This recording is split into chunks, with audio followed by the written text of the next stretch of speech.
So here's the piece installed that utilizes the same holes that the plastic one would attach to. Like I said, spring loaded, so it keeps the console closed when you lift it up.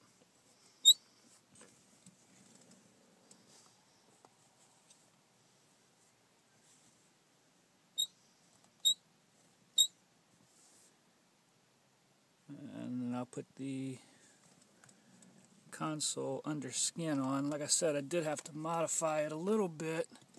I just had to cut that little part out right there to give the springs clearance, and which you really don't see anyway once everything's installed. So finish putting it together and show you it latched.